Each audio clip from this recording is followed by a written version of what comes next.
Hello and I welcome you to Vigyan Recharge. आइए समझते हैं बर्नौली काका के नियम को, किताबी भाषा में नहीं बल्कि एक ऐसी भाषा में जिसे आप आसानी से समझ सके। बोले तो मक्खन सा समझ में आएगा। उसके बाद सीखेंगे इसका दुनिया में इस्तेमाल। तो कुर्सी की पेटी बांधकर हो जाओ तैयार, क्योंकि आ रहा है विज्ञान का सफर शानदार। आइए जानते हैं काहे इस नियम की वजह से हवाई जहाज उड़ा और घर का छप्पर भी उड़ा। केमिस्ट्री लैब का बर्नर भी बर्नौली के नियम पर चलता है, स्प्रे गन भी बर्नौली के नियम पर चलती है, और तो और समांतर दूरी और दिशा में चलती हुई दो चीजें भी बर्नौली के नियम का सम्मान करती हैं। पर काहे भाई ऐसा क्या उखाड़ा इस नियम ने? चलो समझते हैं। आसान भाषा में बोलूं तो बर्नौली काका का नियम तीन चीजों पर हमारा ध्यान खींचता है। पहला प्रेशर, दूसरा गति और तीसरा ऊंचाई। अब अगर किसी फ्लूइड के बहाव को समझने में ये तीनों चीजें एक साथ जुड़ जाएं, तो वो बन जाएगा बर्नौली का नियम। लेकिन यहाँ एक बात याद रखनी है कि बर्नौली काका का नियम सिर्फ स्ट्रीमलाइन फ्लो पर ही लगता है। अब ये स्ट्रीमलाइन फ्लो क्या है वो बाद में समझेंगे। पहले ये जान लो कि बर्नौली नियम क्या है। आपने एनर्जी कंजर्वेशन का नियम तो सुना ही होगा, यानी ऊर्जा ना तो बनाई जा सकती है ना ही खत्म की जा सकती है, बस उसे एक रूप से दूसरे रूप में परिवर्तित किया जा सकता है। उदाहरण के लिए शोले पिक्चर में जब धर्मेंद्र साहब टंकी पर चढ़ गए और बोले कराओ मेरी बसंती से शादी नहीं तो मैं करेगा सुसाइड, तब उनके शरीर में मादक पदार्थों के सेवन के असर के अलावा पोटेंशियल एनर्जी भी थी। भाई साहब ऊंचाई पर खड़े थे तो पोटेंशियल एनर्जी तो होगी ही। हाँ, वो बात अलग है कि जो वो बोल रहे थे वो मादक पदार्थों के सेवन की वजह से था, नहीं तो आज के जमाने में बिना मादक पदार्थों के सेवन किए कोई छपरा छपरिया के लिए टंकी पे तो ना चढ़ता। पोटेंशियल एनर्जी निर्भर करती है मास, ग्रेविटी और जमीन से उस मास की ऊंचाई पर। लेकिन एक पल के लिए मान लो कि अगर धर्मेंद्र साहब ऊपर से कूद जाते तो ग्रेविटी कराती उन्हें एक्सेलरेट, यानी नीचे आते हुए लगातार उनकी गति बढ़ती जाती।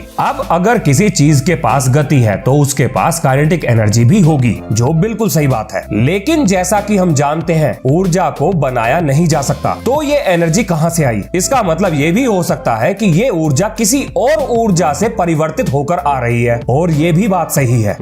तो कौन सी ऊर्जा बनेगी बलि का बकरा, जिसका फायदा मिल रहा होगा काइनेटिक एनर्जी को? काइनेटिक एनर्जी उतनी ही बढ़ेगी जितनी पोटेंशियल एनर्जी कम होगी, क्योंकि ऊपर से गिरती हुई चीज की जमीन से दूरी घट रही है तो उसकी पोटेंशियल एनर्जी उसी अनुपात में घटेगी जिस अनुपात में काइनेटिक एनर्जी बढ़ेगी। यानी हर समय हर पल काइनेटिक और पोटेंशियल एनर्जी का सम हमेशा बराबर रहेगा। यहाँ पर मैं एक बात और कह सकता हूँ, जब टंकी पर चढ़ के धर्मेंद्र साहब धमकी दे रहे थे उस समय उनकी काइनेटिक एनर्जी 0 थी और पोटेंशियल एनर्जी मैक्सिमम थी। लेकिन अगर वो कूद गए होते तो जमीन पर टकराते हुए उनकी पोटेंशियल एनर्जी हाइट 0 होने की वजह से 0 हो जाती, लेकिन उसी समय काइनेटिक एनर्जी मैक्सिमम होती। तो यहाँ से अपने को समझ में आया कि एनर्जी का सम हमेशा कांस्टेंट रहेगा और जिस अनुपात में एक ऊर्जा घटेगी उसी अनुपात में दूसरी ऊर्जा बढ़ेगी। पर इन सब चीजों का बर्नौली काका के नियम से क्या लेना देना है?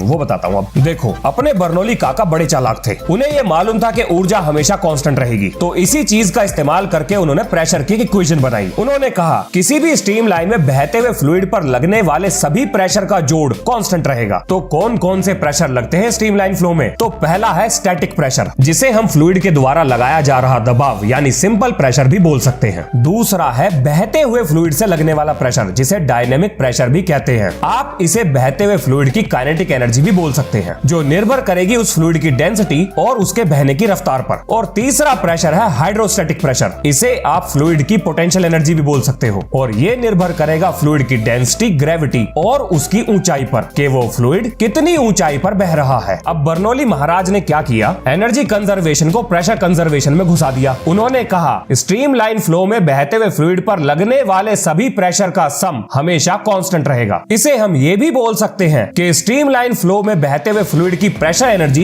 काइनेटिक एनर्जी और पोटेंशियल एनर्जी का सम कांस्टेंट है। अरे वाह, देखो जुड़ गया ना बर्नौली का नियम एनर्जी के कंजर्वेशन से। अब जरा स्ट्रीमलाइन फ्लो को समझो। किसी भी फ्लूइड में बहता हुआ हर एक पार्टिकल अगर अपने बराबर बहते हुए पार्टिकल के साथ पैरेलल दिशा में अपना रास्ता पूरा करता है, यानी पूरे डिसिप्लिन के साथ चलता है, तो ऐसे फ्लो को हम स्ट्रीमलाइन फ्लो कहते हैं। अपनी लाइन तोड़कर दूसरे की लाइन में कोई धक्का मुक्की पार्टिकल नहीं करेंगे। पर बर्नौली की इक्वेशन कहीं कहीं ऐसी लिखी हुई है। अब इसका क्या कारण है? देखो, अभी अभी जो हम पढ़कर आए हैं वो था बर्नौली का जनरल नियम, लेकिन जब बात होगी एक ही फ्लूइड द्वारा दो अलग अलग जगहों पर लगाए जा रहे प्रेशर की, तो वही सेम नियम कुछ इस तरह से दिखाई देगा। बर्नौली का सिद्धांत दो अलग अलग जगहों पर बहते हुए फ्लूइड पर लगने वाले प्रेशर को समझने में मदद करता है। तो चलो बहाते हैं इस फ्लूइड को दो अलग अलग जगहों पर, और ऐसा करते ही मिलेगी हमें ये नई इक्वेशन। अब पहली इक्वेशन तो हमें ये बताती है कि प्रेशर एनर्जी का सम हमेशा कांस्टेंट रहेगा, और दूसरी इक्वेशन हमें ये ये बताती है कि दो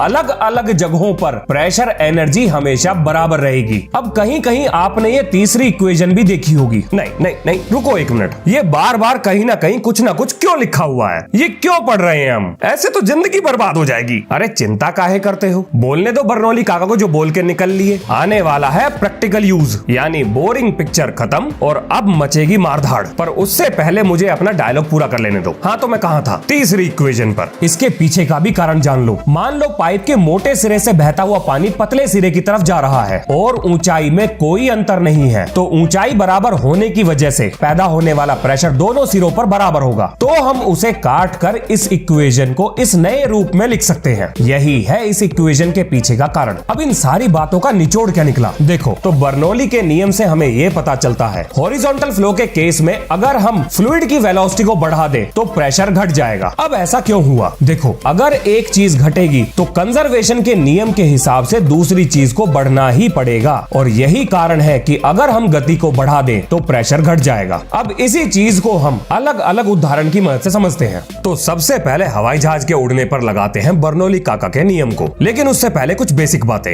एक जगह रुकी हुई हवा अपने आसपास की चीजों पर देखने लायक प्रभाव नहीं डालती, लेकिन चलती हुई हवा बिल्कुल डालती है। आपको क्या लगता है, अगर इन दो गेंदों के बीच में हवा तेज रफ्तार से निकाली जाए तो क्या होगा? ये दोनों गेंद दूर जाने के बजाय आ जाएंगी पास में, जिसका कारण है बर्नौली का सिद्धांत, जो ये कहता है जैसे जैसे हवा की रफ्तार बढ़ेगी ठीक उसी तरह से हवा के द्वारा उत्पन्न किया गया दबाव भी घटेगा, यानी एयर प्रेशर कम हो जाएगा। और इसका उल्टा भी ठीक है, यानी रफ्तार घटाओ और हवा का दबाव बढ़ाओ। एक उदाहरण और देखो, इस कागज के ऊपर फूंक मारकर बहती हुई हवा की गति बढ़ाने पर ये ऊपर की तरफ उठना शुरू कर देता है। क्योंकि ऊपर तेज हवा है तो ऊपर का प्रेशर हो जाएगा कम, लेकिन नीचे का प्रेशर ज्यादा होने की वजह से ये कागज ग्रेविटी के खिलाफ जाकर ऊपर उठना शुरू कर देगा, और इसी को कहते हैं लिफ्ट। इसी सिद्धांत को ध्यान में रखकर बनाए गए हवाई जहाज के पंख, और ये पंख बनाए गए हैं एयरफॉइल शेप के, जो साइड से देखने पर ऊपर की तरफ से दिखाई देगी आपको कर्व और नीचे होगी बिल्कुल फ्लैट। यही है वो शेप जो एयर प्रेशर की मदद से हवाई जहाज को हवा में कंट्रोल और लिफ्ट दोनों देती है। पर ये एयर प्रेशर क्या चीज है? वातावरण में किसी भी चीज पर हवा के द्वारा लगाए जाने वाले दबाव को हम एयर प्रेशर बोलते हैं। एक जगह रुके हुए हवाई जहाज के पंख पर एयर प्रेशर समान रूप से लगता है, लेकिन जैसे ही हवाई जहाज रफ्तार पकड़ता है तो पंख के ऊपर बहने वाली हवा को नीचे बहने वाली हवा से ज्यादा दूरी तय करनी पड़ती है। और अगर ऊपर बहती हुई हवा को ज्यादा दूरी तय ही करनी है, वो भी उतने ही समय में जितने समय में नीचे बहती हुई हवा कर रही है, तो पंख के ऊपर बहती हुई हवा को अपनी रफ्तार बढ़ानी ही पड़ेगी। और हो गया अपना काम, बढ़ गई हवा की रफ्तार। और जैसा कि हम जानते हैं, हवा की रफ्तार बढ़ने से प्रेशर घट जाता है, तो पंख के ऊपर हवा का दबाव नीचे के मुकाबले कम होने के कारण हवाई जहाज ऊपर की तरफ उठने लगता है। अब ऊपर और नीचे के प्रेशर में ये अंतर जितना ज्यादा होगा उतनी ही लिफ्ट ज्यादा उत्पन्न होगी। चलो जी, अब उड़ाते हैं घर की छत को।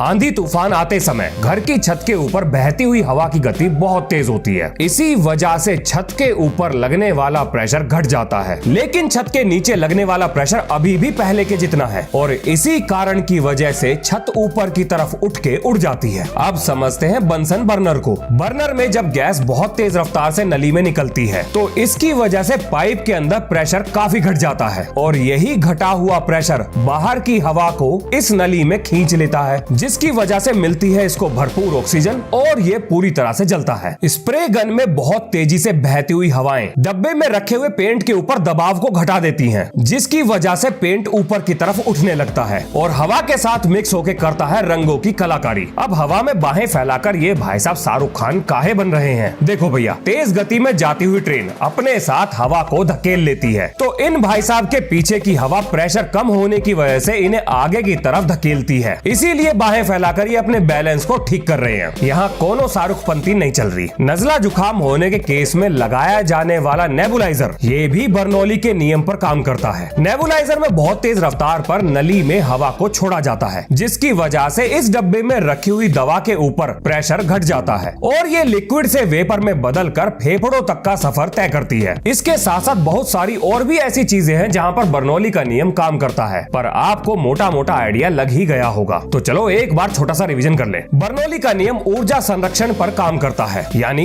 एनर्जी कंजर्वेशन पर। टोटल एनर्जी हमेशा कांस्टेंट रहेगी। अगर हम गति को बढ़ा दें तो ऊर्जा संरक्षण के नियम के हिसाब से प्रेशर को घटना ही पड़ेगा। कहीं पर भी बर्नौली के नियम को लगाने से पहले कुछ चीजें हमें पता होनी चाहिए। बर्नौली का नियम सिर्फ और सिर्फ स्ट्रीमलाइन फ्लो पर ही लगेगा। बहते हुए फ्लूइड की वेलोसिटी, प्रेशर और डेंसिटी किसी भी पॉइंट पर चेंज नहीं होनी चाहिए और फ्लूइड भी इनकंप्रेसिबल होना चाहिए। अगर ये सारी कंडीशन एक साथ पूरी हो गई तो बर्नौली का नियम धड़ाधड़ लगेगा। मिलते हैं नेक्स्ट वीडियो में। जय हिंद, जय भारत।